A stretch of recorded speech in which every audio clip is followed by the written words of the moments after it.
Hi guys! Kamusta? Welcome to Divine Tarot 888 para sa inyong Tagalog General Tarot Reading sa Love and Career. Pwedeng sa love lang, depende sa mensaheng masasagap natin ngayong araw na to. Hindi po ito para sa lahat, konti lang po ang makaka-resonate dahil napaka-specific po ng message. So, diretso na tayo sa reading. May cards na ako napili kanina. We have Ace of Cups. Kung sino man tong nasasagap natin, may bagong simula para sa'yo. Napaka-promising, full of hope. Sobrang gusto mo to, overflowing with emotion ka dito. So, this is also a blessing sa nakikita ko para sa'yo. And may bagong, siguro yung iba sa inyo lumipat ng bahay or may bagong trabaho, may pagbabago. And yung pagbabago na yon is talagang overflowing with blessings. Also, I see someone na meron kang love connection at yung taong kadil mo ay gustong mag-offer sa'yo. Pwede yan mag-offer ng reconciliation, makikipag-ayos, or mag-offer ng bagong simula. So, this is someone I'm hearing na obsessed siya sa'yo. Okay. So, tingnan natin.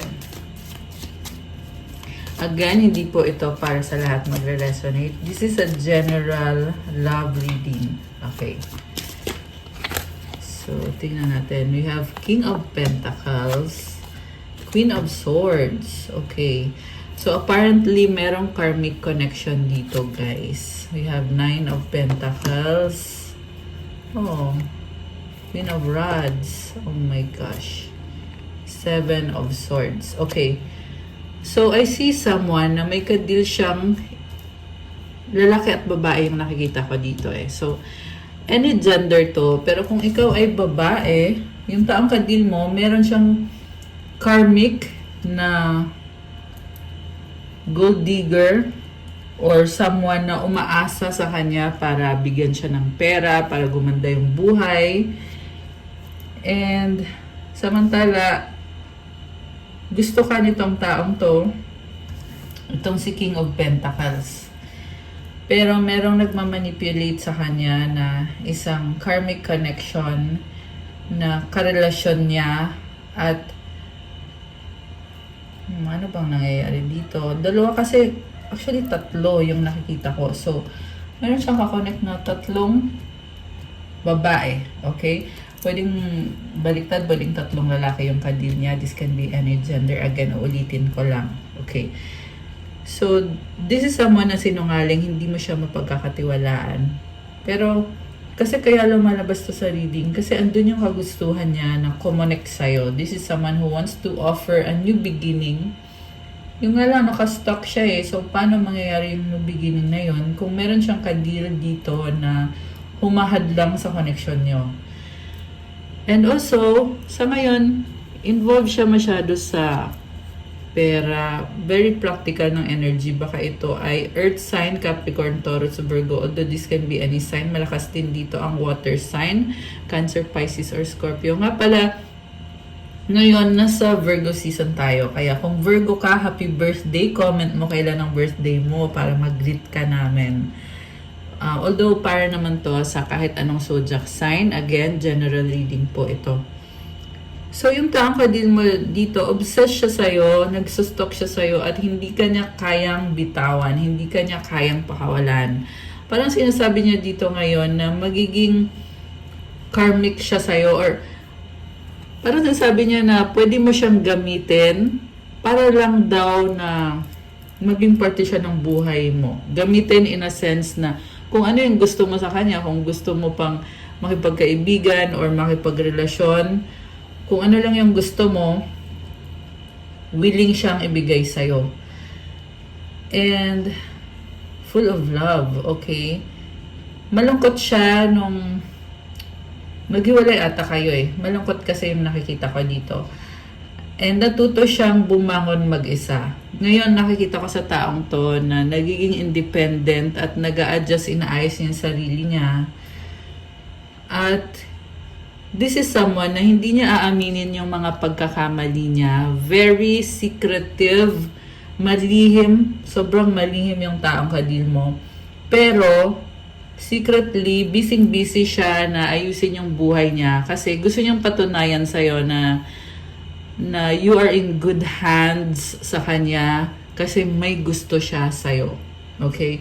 I'm seeing someone very charming, lalaki man to o babae. Si Queen of Rods is someone na talagang makikita mo sa kanya kung ano yung hinahanap mo sa ideal person. Yun yung papakita niya sa'yo na kunyari, alam niya or may idea siya na gusto mo ng taong malakas ang confidence, yung taong matalino, talented, ganun din yung ipapakita niya sa'yo.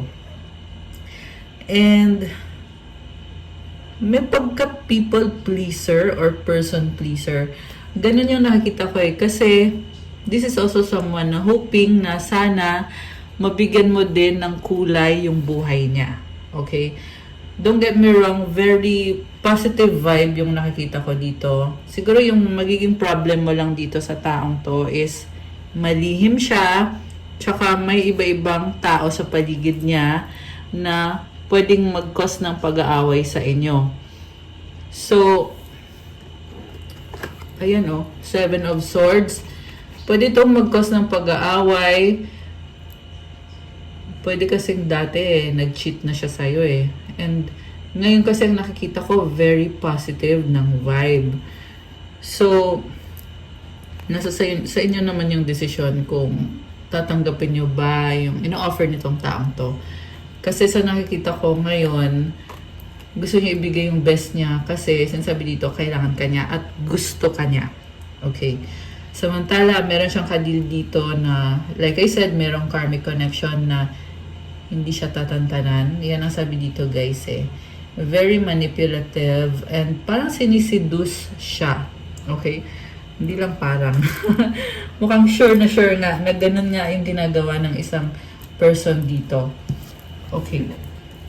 So, nakastuck din siya sa sitwasyon na hindi siya makaalis. Siguro pinaasa niya itong si karmic na to. Kaya, dahil nga pinaasa niya, ay siya na mismo din yung na-stuck sa sarili niyang kagagawan. Okay. Okay, malungkot siya ngayon, 5 of Cups, kasi iniisip niya kamusta ka na, kaya paano kita kakausapin. May castle dito sa dulo, so nagpaplano to na magbumisita sa'yo, bibisitahin ka niya biglaan, pero hindi pa siya makausad sa mga nangyari dito sa connection na to. At gusto din niyang baguhin eh. And hindi naaalis yung hope na magiging okay ulit ang lahat. Talagang merong umaasa dito guys. 808 on the screen now. So umaasa talaga tong taong to. And gusto niyang mag-reach out sa'yo. Also, may nakita ko dito na natatakot siya sa'yo. Parang nag-aalala siya na oh, bakit ganon? May nakita ko dito na meron ka deal na toxic. Okay? Pwedeng ikaw to, pwedeng siya. So, meron siyang ka-deal dito na hindi siya masaya at pagod na, exhausted. Okay? So, yan yung isang angulo na nakikita ko dito. Very specific. So, hindi sa lahat magre-resonate. And, tingnan natin yung feelings itong taong to. Okay, merong tao dito. Okay. 10 of Swords. Okay, exhaustion. Alam mo, pagod na siya, stress na siya. Pero bakit, yun yung tanong eh, kahit hindi siya masaya, pagod na siya, pero andyan siya sa sitwasyon na yan. Okay, ano ba tong sitwasyon na to? Clarify nga natin. With the 4 of Cups, meron nag-o-offer sa kanya at ayaw niya, hindi siya masaya. Pero andun pa rin siya sa sitwasyon na yon. Okay? Pwedeng ikaw yan. Pwedeng siya yan. Okay? Pwede din tong ibang sitwasyon sa buhay mo na nasagap natin dito. 6 of Pentacles. So, pagtulong. Connected sa pagtulong. So, meron siyang tinutulungan, binabalanse, and, okay. Yun yung dahilan kung bakit hindi siya makaalis. The Sun, okay. pwede itong may anak. And ang nakikita ko din dito, meron siyang tinutulungan at tinatry niyang ayusin itong sitwasyon na to. Okay? So, yung iba sa inyo connected to sa family, sa anak, may mga trauma sa family na inaayos, and merong positive energy, pero yung ano kasi dito parang unti-unti, I mean yung improvement dito is unti-unti, hindi siya bigla ang pagbabago, pero positive yung pagbabago. With the Sun card, you are gaining clarity sa situation at nagbibigay yan ng positivity at hope para sa'yo na maayos mo itong sitwasyon na to. Yung iba kasi kinasal kayo dito sa taong to. Yung iba naman connected yan sa family mo. Okay. Yung iba sa inyo guys, yung family nyo mismo, merong isa dyan na nagiging cause ng ganitong energy na pagod na Ayan, sugatan, duguan. Pero tingnan natin guys kung ano ba ang mensahe ng mga spirit guides mo, mga angels mo tungkol dito sa situation na to. Okay. Ano ba? Ayan. Wow! It's the Empress. So, this is a very positive card. Ang sinasabi dito, hold on because you are experiencing abundance right now. Kita mo may waterfall, umaagos yung tubig, dumadaloy, and the Empress energy is a divine feminine. So, kahit may mga challenges dito, ang nakikita ko is ang ganda at napaka-positibo ng aura mo. You have blessing and ayun, tingnan mo yung heart niya, merong cross. So, protection yan at saka blessing din yan. Okay? Huwag kang sumuko. Ang ganda ng aura mo dito. You are full of hope. As long as nagdadasal ka. Okay? So, kailangan mong i-maintain itong magandang energy na to. Yan ang sinasabi ng mga angels mo. So, tingnan natin. Ano pa ang sinasabi ng mga angels mo tungkol sa situation mo ngayon? Oh, wow! It's 11-11 intuition. Trust in yourself. Your inner whisper is working hard to let you know that it's guiding you. Listen in. What is it saying? Feel it. Where is it telling you to go next? See it, close your eyes, and allow. Trust the path you are on. Okay. Meron kasi dito guys, nasagap natin. Kung sino man to maganda yung energy mo, pero nag-iisip ka kung nasa tamang landas ka ba, tama ba yung mga ginagawa mo, magkakaroon ba ng mga positibong pagbabago dito sa sitwasyon na to, at kung ipagpapatuloy mo ba yung laban. So sabi dito, yes, at magtiwala ka daw sa sarili mo. Yan mismo yung sinasabi. Trust in yourself. At bigla kong pumasok sa isip ko yung verse na trust in yourself, trust in God, lean not on your own understanding, in all your ways acknowledge Him and He will direct your steps. Grabe, napakaganda ng energy. So, surrender to God, ibigay mo yung tiwala mo sa Kanya kasi siya ang bahala sa'yo. Okay? Siyempre, kailangan mo din gawin kung ano yung trabahong kailangan mong gawin. With this Empress, si Empress kasi, this is someone who is really taking action and mabibisi ka or busy ka ngayon kasi binabalanse Ayan, meron dito energy ng Libra, Taurus, again, Earth sign, tsaka water sign yung Maracas, merong Leo, merong, actually lahat andito may fire sign, Aries, Sagittarius, may air signs, Gemini, Libra, Aquarius. Okay. So, grabe. Ang masasabi ko lang is congratulations kasi palaban ka Nasa point ka ngayon na, ayun, tingnan mo yan parang kailangan mong mag-effort, kailangan mong gawin yung best mo, kailangan mong magtrabaho, merong mga provider, breadwinner dito. Pero sinasabi ng angels mo na, sige, go lang, magpatuloy ka lang. Parang nakikita ko nga sa'yo kahit ang dami mong ginagawa pero hindi ka napapagod. Okay? Pero syempre kailangan mong ipagdasal yan kasi tao lang, 'di ba? Nakikita ko din naman na nag-a-adjust ka sa sitwasyon mo. So always pray and trust God. So, okay, tingnan natin guys ha. Galing sa mga ancestors mo, anong mga gusto iparating para sa ating mga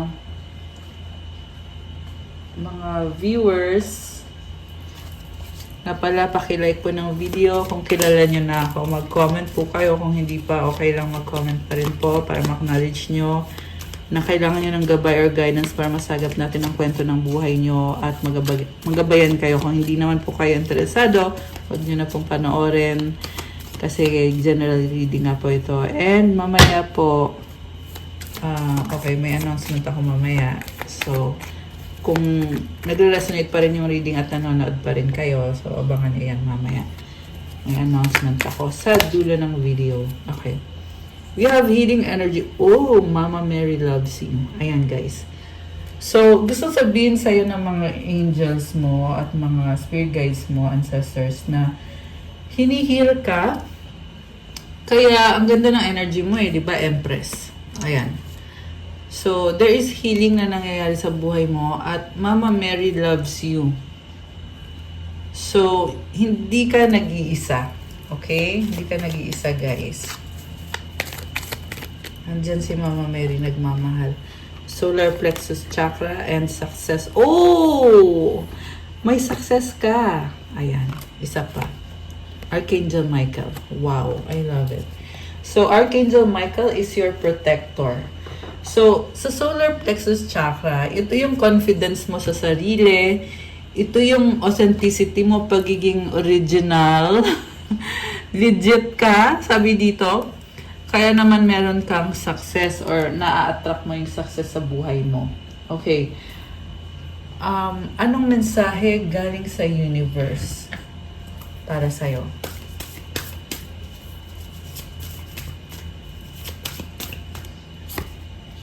Hope is a conduit for miracles. Actually, lumabas na to kanina nung nag-pre-shuffle ako bago nag-start yung reading na talagang pag hopeful ka, merong hope sa puso mo, kinoconnect ka sa mga miracle. Maraming miracle na nangyayari at mangyayari pa para sa'yo. I surrender to a power greater than me. Surrender to God. Ibig sabihin, bitawan mo lahat. Focus ka lang kay God. Butterfly symbolizes transformation or change. So, it's like, nasa point ka ngayon na nagta-transform ka. So, kung, di ba bago maging butterfly, ano muna siya? Caterpillar muna siya. So, nanggaling ka dun sa pagiging caterpillar, pero ngayon nasa butterfly ka na. So, surrender. Okay? I-claim nyo tong energy na to. Comment nyo dyan, I surrender to a power greater than me. I surrender to God. Ayan guys.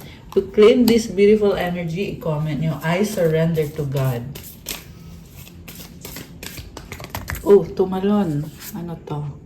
When I'm connected to my joyful presence, I attract support from the universe. Kapag masayahin ka at positive yung energy mo, na-attract mo yung support galing kay universe. Tingnan mo to, para siyang gold coin. This is wealth, money, prosperity, and abundance. I-claim nyo to. Parang yung ating clear quartz na crystal. Ito, bilog na bilog. Ayan guys, tingnan mo This is actually the sun, which symbolizes positivity. Pero kulay ginto siya So, be joyful, be positive, para palagi mo lang maa-attract yung support ng universe. So, comment, I am joyful and I attract support from the universe. Ayan, guys. Okay, guys. That's all for our general tarot reading today. Again, ito po si Divine Tarot 888. Thank you for watching. So, announcement, meron po tayong private reading na ino-offer at meron po tayong pa-discount. So, para lang po ito sa mga gustong magpa-private reading. Message po kayo. Nasa description box po nakalagay yung mga contact details. Please subscribe. Magkakaroon din po ako ng free tarot reading, pero i-announce ko po sa susunod na video. Samantala, yung private reading naman ay may bayad po yun, pero meron akong discount na ino-offer ngayon. Kaya habang meron pang discount at gusto nyong i-avail yun, mag-message po kayo. Thank you. I love you, Divine Beauties. See you again soon. Good day and God bless. Bye!